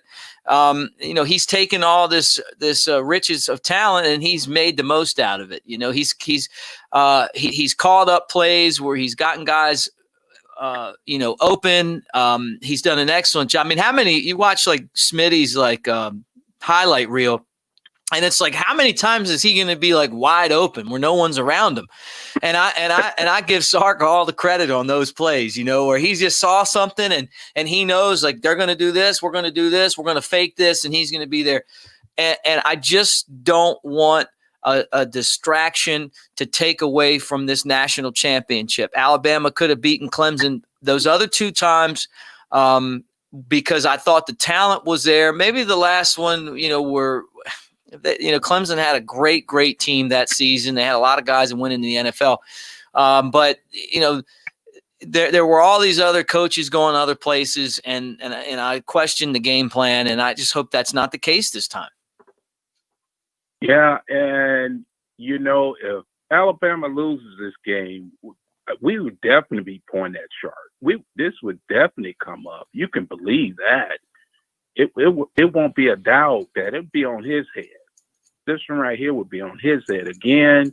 Lane Kiffin pulled that. Saban got upset with him and told him he can hit the door. In this case, he might have a little more respect for Sark and give him some time. But man, I can't reiterate. I'm nervous about this game. And Ohio State, they looked the part. They looked like they looked last year when they were balling out last year. And I was really looking forward for the rematch with Clemson because we owed them a little payback. We did. But, we can take it out on Ohio State from 2014. So a little payback. So, I won't hold you up anymore. But before I leave, roll tide and Happy New Year to you. Yeah, you too, man. And hang in there in Atlanta for us. Say hi to my buddy Ben Ingram. He's the voice of the Braves and one of my best friends. And roll tide. And thanks for calling in. Yeah, look, I agree. I'm nervous. I'm a little nervous about the distraction. I wish that, when you're making $3 million that, you to coach 13 games, that you go ahead and coach those 13 games before you take another job. That's just my opinion.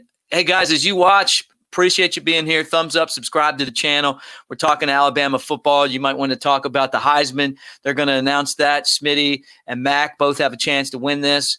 Alabama playing against Ohio State in the championship game, but seems to be all the talk about Steve Sarkisian in Texas, and that's kind of my point. That's the reason why you go ahead and announce that the day after Alabama wins their playoff game so that you can steal the media thunder and take the focus away from this Alabama team and put it on Texas and the new head coach. 704 number, who's this and where you come from?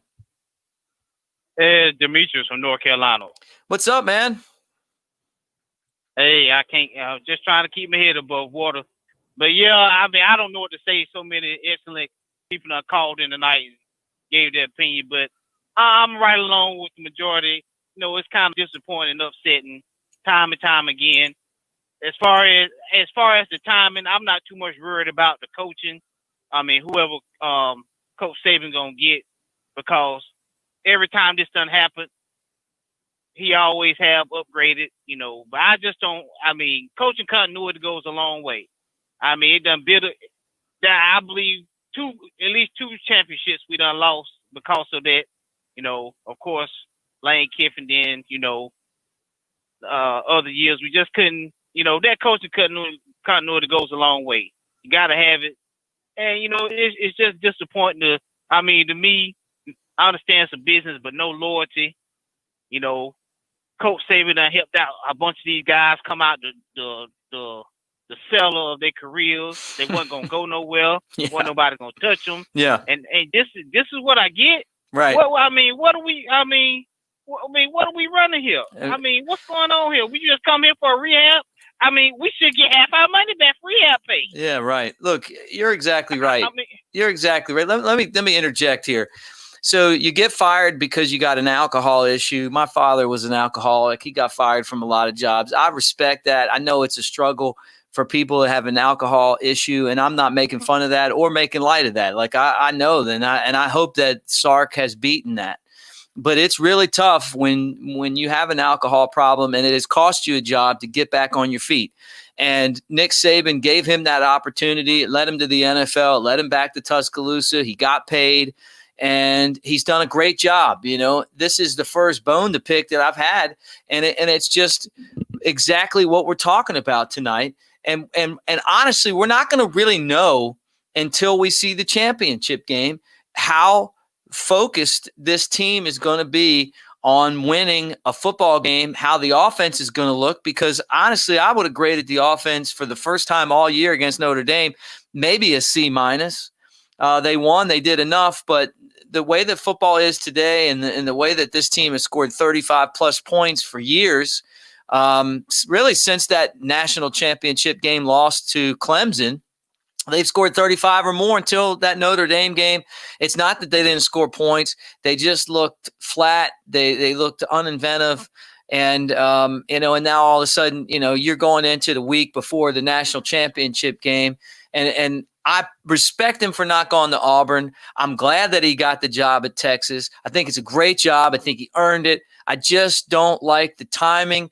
I don't know what happened behind the scenes, why they had to do it now, but I just don't think it's fair to the Alabama program, to the program that lifted you up when you didn't have a chance, when you had blown your opportunity and gave you another shot. If you're distracted by this, if you go in and you're distracted and that the offense isn't good enough to win because you're worried about who's coaching in Texas. That's all I'm saying. That's what my worry is. He might go out and blow it out, and then I'll say, hey, you know what? Good for you and good for Alabama. Yeah, I mean, any distraction. I mean, being laser focused. That's a part of the game. I mean, even you say about Kirby Smart, his situation. Taking pictures. Come on, man, to help you build your career, you're gonna take pictures and talk and badmouth the whole school and the coach. Talk about how they talked about you behind. You was the one talking about them too. I mean, it's a way of class. It's a loyalty and class about how you do stuff. And as far as the new offensive coordinator, hey, my position is Tom Herman. Some people are just not built to be head coaches. Some people are just built to be coordinators. Some people just built to be position coaches. Not they can't be offensive defensive coordinator. We was in a similar situation with Jeremy Pruitt when he left Georgia and came to Alabama because Kirby Smart took the took the head coaching job, and it worked out perfect for him. Yeah, it did. And so, but and I hope he comes back. By the way, I'm sorry. I hope Pruitt comes back one day because I don't think he's a head coach. And when it ends at Tennessee, I think he's a great defensive coordinator. He's an Alabama guy. He's someone that you plug in, and maybe he's kind of dipped his feet in it. He probably would be better off not dealing with all the other stuff that goes along with coaching, the behind the scenes, the dealing with the stuff that you don't want to deal with, and basically just go after the defense. And I could see him being locked in for years. So, yeah, I mean, even with hey, that wasn't no coincidence that Fat Phil took Jeremy Pruitt from Alabama. I mean, I call it like I see it.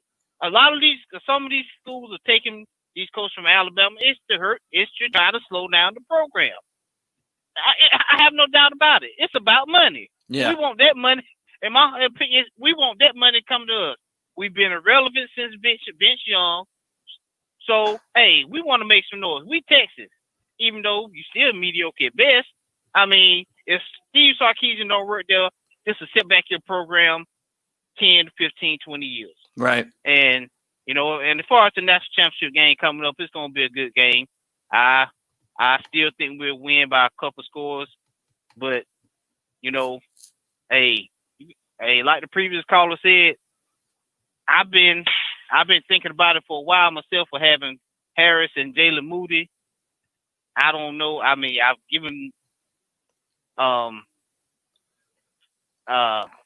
Moses the benefit of the doubt pretty much all year except the half. I don't know maybe it's the injury still over his head. And, it's these little it's a small foxes that kill the vine over the years, coaching continuity. You had players worried about their draft stock in Alabama. They weren't concentrating on no football game. They were worried about, it's coaches weren't making the right call. Yeah, could be, but I played football before. So I know what my eye telling me. You trying to audition for your NFL career, I mean, the perfect storms always seem to come through Tuscaloosa as far as, these distractions, everybody else catches at the right time and to put a butt whooping on us. And But unlike years in the past, we got the offense that can. You mentioned, like I said, everybody talked about what I was talking. I mean, you mentioned that 2014 Ohio State, Blake Sims. I mean, that year I think they messed up by not running Derrick Henry. Derrick Henry was a beast that game. Why did you keep put TJ Yeldon there? And half the year he had an ankle problem. Yeah. Keep feeding him the ball. I mean, he folded Eli Apple up. Mount gave him a concussion, and you got him on the sideline? Come on, man. Yeah. I mean, Alabama ran into the same problem that the Titans did with Derrick Henry. They just didn't know what they had, And the only reason that he won the Heisman is because everyone else got hurt, and they just started giving him the ball all the time. You remember? I mean, it was like, exactly. Like they kind of got into a spot where they didn't have the rotation, and it was like, hey, I'm just going to hand this guy the ball. And that it's because that style of offense isn't really flashy, where you just hand it to this big guy and he just runs over people. 40 times a game? Come on now. 40 times a game, a man getting the ball. That's how he likes it. Hurt. But I ain't gonna hold you up. I hope, but hopefully we can pull out number 18.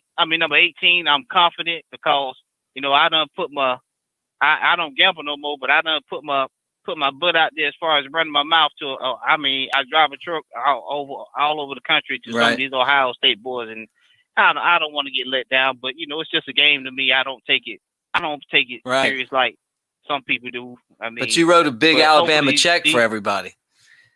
Yeah, I wrote a big check, but they're not gonna believe me. Well, we came out ready for y'all, man. Look, man, I've been watching this team ever since George T. stripped Lamar Thomas in 1992. Oh, it was a beautiful That's how I became an Alabama fan. Yeah. I've been sold out ever since. I was a freshman in high school, through thick and thin, through all the good and bad. Man, you don't know what go. We are the only school in college football that can take the as far as coaching, losing coaches every year. Yeah, every year. Every year we go through the same stuff. We just now starting to get the defensive side built back up to the way Alabama play football. And we're gonna take a loss, but it's always a ram in the bush. About like the Scott Cochran leaving. Nick's Coach Saban already got. Like y'all say, you mentioned he's always 2 steps ahead. Yeah, we already got who we. I mean, trust me. Didn't nobody see Joe Brady coming last year? So it's plenty of good coordinators out here that have very good. I mean, that are innovative out here. Yep. Trust me. That's true. Didn't nobody see Joe Brady coming? And people, hey, if you got the talent, you can do anything. That's right. Put me back there, offensive coordinator, and I probably come up with a couple plays, run all game on the win with that talent. So, roll Tide, and y'all have a good rest of y'all evening. All right, thanks, Dimitri. Yeah, roll Tide. Driving that truck out of North Carolina. All right, guys, as you watch, we're going to go until 8 o'clock. So I'm going to get to these calls. Subscribe to the Bama Insider YouTube channel. That's where you're at with us right here tonight. And also give us a thumbs up. Who's this and where are you calling from? Good evening. This is Larry Hill calling from Dallas. What's up? Man, I'm excited about the game. I'm a Bama fan since Johnny Musso, the Italian stallion. So I'm an older gentleman, and I've seen a lot of great games over the years. And what I'm seeing with this game, yes, it's tough seeing Sark leave, but Sark, it's a business move. Sark had to get that money. You or I would have did the very same thing. I'm a little disappointed with the timing as well. Watching that game the other night, I watched Alabama pull back on offense. They did not want to expose or to show a lot of different things that they were going to do. Would have loved for them to get that point spread, but Vegas was involved somewhere in the midst of that. But I watched Alabama offensively pull back. Defensively, I watched them run certain schemes just to see certain things. I was a little disappointed with Dylan Moses, and I do believe he'll be back next season. But Alabama will be okay during this game, and you will see the best come out, because in big games like this, with the players they have this year, it is evident that they will show up when it comes to them showing up during the game. Justin Fields, I thought he did an outstanding job, but when you study the game, if you watch over the years, they got hyped and really pumped up for Clemson. For them to get up for a game like that, I don't believe that they're going to be up to that capacity against Alabama. Alabama doesn't see what they have to do. Alabama will be ready. And thank you, guys. I love what you're doing, man. I will be continuing listening. And Roll Tide. Roll Tide. Great call, man. I appreciate it. And I'm trying to get the last couple calls in before we bid everyone farewell on a Sunday night. But look, I want to take up for Dylan Moses a little bit. You know, I read a story today where he said that, you know, like that his family and friends have helped him mentally, you know, stay playing football, that he's had some, you know, that his knees have hurt this year, things that he hasn't encountered in the past. And, you know, and he's been out there. I mean, he's not 100%. He's still working through the knee injury, but I give him a lot of credit. He's a third-team All-American, and no, he's not who he was before the injury, but not yet anyway. But at least he's out there. I mean, the defense is a lot better with him than without him. I mean, remember what it was like last year when we didn't have him. So, you know, give him credit for being out there, and you know, and kind of also appreciate the fact that he's been playing and been playing through some pain. All right, 256 number. Who's this, and where are you calling from? This is Joe Raymond from Grant, Alabama. How's it going? Pretty good. What's up, bro? What's up? Not much. Just sitting here watching your good show, and I like to say about to the Alabama fans out there, I'm a Texas A&M fan, but I feel cool for y'all, and y'all been doing really good this season. And I think Ohio State shouldn't have got in the playoff, in my opinion, because they only played 8 games, and A&M should have got in, but it is what it is. To me, it's just not fair to anybody this year at all. However, I think Bama should be okay. I think it's going to be a 14 or 21-point game win for Bama, because Devontae Smith and Najee Harris and Mac Jones are just completely explosive. Yeah. Well, look, if you watch this show or you watch our shows, I mean, I've said time in and time out that 6 games shouldn't have been graded higher than the schedule that Texas A&M played. You know, and Ohio State might win. I mean, they could win the national championship, but they'd only play 8 games. It's not their fault. It's their conference's fault. And the fact that they canceled the season and then they brought it back, and then the teams they were supposed to play canceled, and you know they just didn't get on the football field enough. And I don't think that's fair. I agree with Dabo. I wouldn't have graded them, you know, or picked them 11th, but I would have had Texas A&M in there. It hasn't been pretty for the Aggies, but they've won those football games. Even the bowl game against North Carolina, you know, they hung around and then they covered that spread late, you know, which didn't surprise me because I had them winning the game. But it was definitely a fight. You know, you're exactly right about the media. The media wanted this matchup because you had, and maybe and also not just the media, but the the powers that be. I mean, you're talking about these major programs: Ohio State, Alabama, Clemson, and Notre Dame. I mean, it doesn't get any bigger than that. You know, unfortunately for Texas A&M, you know, they're gonna end up in the top 4. You know, when they come out with the final poll, because you know Clemson lost again and Notre Dame lost again, so they could end up as high as 3rd in the final poll, but they didn't get a chance to play for the college football playoff. They're going to have to kind of respond and put together another great season. And, you know, now they're going to have to deal with Steve Sarkisian. As a Texas A&M fan, what do you think about Sark going and becoming Texas's head coach? Oh, well, man, believe it or not, I actually hate it that these Alabama fans are losing a great offensive coordinator that has been under Nick Saban since Brian Dable and Lane Kiffin. But the way I see it is congrats to Sark. He's going to be a good football coach. He's gotten better. He's improved. But to him go to our rival team of Texas, I mean, I wouldn't really like him going there. But if that's his dream job, you know, good luck. I wish him the best. So, but I think any other offense coordinator out there who Saban will hire is going to be just as good. So I don't think Alabama should have anything to worry about. Right. Well, any other points before we get to the next caller? Yes. The way I see it, and I appreciate you saying about how our team did in the final season, finishing off with one loss. But the way I see it about the playoffs too is how I see how the committee would have done it.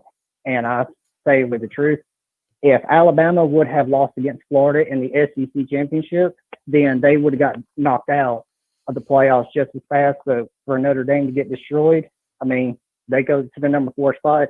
That didn't make sense to me. But when Ohio State opted out most of their season and only played 8 games before getting in, I don't think that was really fair because they were moving up while other teams are sliding back in, like Cincinnati, 8-0 prior before Georgia, and they were sliding back and they're undefeated. And they played every game and only opted out 1 game. Yeah. It doesn't seem fair to me, really. Yeah. Well, and I mean, it's just the way that it worked out, you know. I think it hurt Texas A&M that they would have had to play Alabama. And I don't think that the committee had the appetite to see a rematch of that game. But honestly, Texas A&M played, just about as well against Alabama as any team. I mean, especially in the first half. I know Alabama pulled away in the second half, but it was a pretty good first half. Bama struggled against Florida and Ole Miss this year, and I'm curious to see what happens when they play Ohio State. I think Bama's going to get it, and I've had a lot of Alabama fans to tell me that Texas A&M deserved that number 4 spot, and they were just as disappointed as we were. But like they said, it is what it is, and I'm pulling for Bama all the way, and I think they'll take the national championship this year. I got faith in them. Awesome, man. Well, thanks for calling in. And is it Gig'em? Is that what? No, what is the Texas A&M thing? Gig'em Aggies. Gig'em. Okay, yeah, Gig'em Aggies. Thanks for calling in. And roll Tide too. Yes, sir. See ya. Right, great call. Happy New Year. Yeah, I love it. I love it when we talk football. I mean, whether it be, someone that likes Alabama, but they're a fan of another team or whatever. I mean, that's what this show's all about on a Sunday night. This is the Bama Insider YouTube channel. As you guys hang out with us on a Sunday night, we're going to go for a few more minutes. Thumbs up, subscribe to the channel. Let's go back to the phone lines again. And a 502 area code. Who's this and where are you calling from? Yeah, this is Mike from Kentucky. How you doing tonight, buddy? What's up, man? How's it going? I usually talk to Kyle.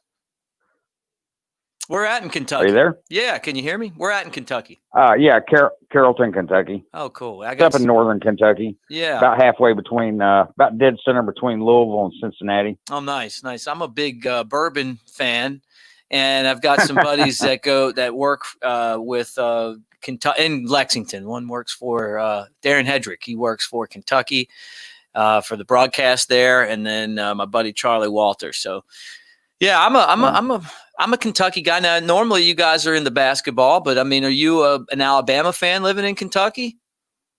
Well, I'm an Alabamian living in Kentucky. I've been up there about 30 years. Enemy territory, then. There's pockets of resistance. So what's your thoughts? It's just, man, are you there? You just seem to be breaking up. I hope I don't lose this call. No, you're here. Go ahead. What's your thoughts on this? Okay. Yeah, I mean, I'm kind of used to this by now. I mean, it's been like this for a while. We're always losing coaches, and they seem to be a coach and one. Kirby Smart took that defensive back that, I mean, he didn't start in the base defense, but he was always on the field playing nickel. Mm-hmm.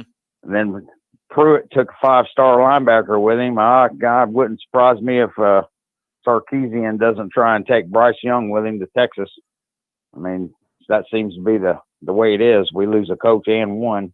Yeah. But, I don't worry about, I'm really not too worried about it. I worry about something you have no control over. I think this game's going to be a quality football game. I mean, the men have separated themselves from the boys. I think the 2 best teams in the country are going into the national championship. Yeah. I mean, I'm not surprised at Ohio State. And to tell you the truth, I think a team that's played less games has less chemistry. And, I think that's a disadvantage more than an advantage. People were knocking them for that. Yeah, look, that could be the case. I mean, there's some guys that were on COVID protocol that didn't play in the last game that are going to come back, and I don't know that that's actually a good thing, because if you played well against Clemson and now all of a sudden you're watching someone else play, you're not going to be happy. So I mean, maybe you're right. Maybe the chemistry is not going to be as good. Alabama's been battle tested. I mean, look, you go through the SEC and you win 11 games. That's the regular season N1. You're a pretty damn good team, and you've been tested. Alabama has played in these games. They've won these games time after time after time. Ohio State is always good for, that game where they don't show up. And you wonder if that's what's going to happen, next Monday. Well, I'd be surprised if they didn't show up for a national championship game. But, yeah, they do have a tendency to lay an egg once in a while. I kind of agree with your former caller on Dylan Moses. I mean, to me, I have to call this kid a miss at this point in his career. I mean, I said somebody's line when Jarrett Stidham okey-doked him on the 2.5-yard line, but he was a healthy freshman in them days. Right. I think we're a little light. Up the middle. I mean, man, throw Ben Davis in there, man. He's got a sturdy body. We need a run stopper, because they got a load of a running back, man. What's that kid's name? Thurman? Yeah, he's a big dude. Somebody said he was a few more cheeseburgers bigger than Brian Robinson. I tell you, he's the best running back in the country. Most of us never heard of for the last couple of weeks. I'm like, man, he's a nightmare. Yeah. That dude's 6 yards in a cloud of dust. Yeah. But, we'll see. Just everybody don't panic. Don't be scared. Let's get it on. Let's get it on. Well, Happy New Year, and thanks for calling in. Roll Tide. I'm going to let somebody else on. Right. Have a Happy New Year. You too. Roll Tide. Love that. Love that when you're in a different state, but you're hanging on to Alabama. I've lived in Tennessee and Virginia and different states. And, the way that the media is now is because of sites like this, you can still, be locked in on what's going on in Tuscaloosa with this Alabama football program. All right, final call of the night. We appreciate all of you guys. Thumbs up. Subscribe to the Bama Insider channel. Make sure that you are part of BamaInsider.com. Kyle Henderson and Tony Tsoukalas are on the beat when it comes to the next offensive coordinator. Kyle is constantly updating the list of candidates, including, maybe Bill O'Brien being in town today. Maybe he's the next guy. Who knows? But Kyle will know it. He's got those nuggets on there. And right now is a great time for you to subscribe. All right, who's this? Where are you calling from? And who is it? Lost you. I don't know. Okay. Well, that's how the cookie's going to crumble tonight as far as this show.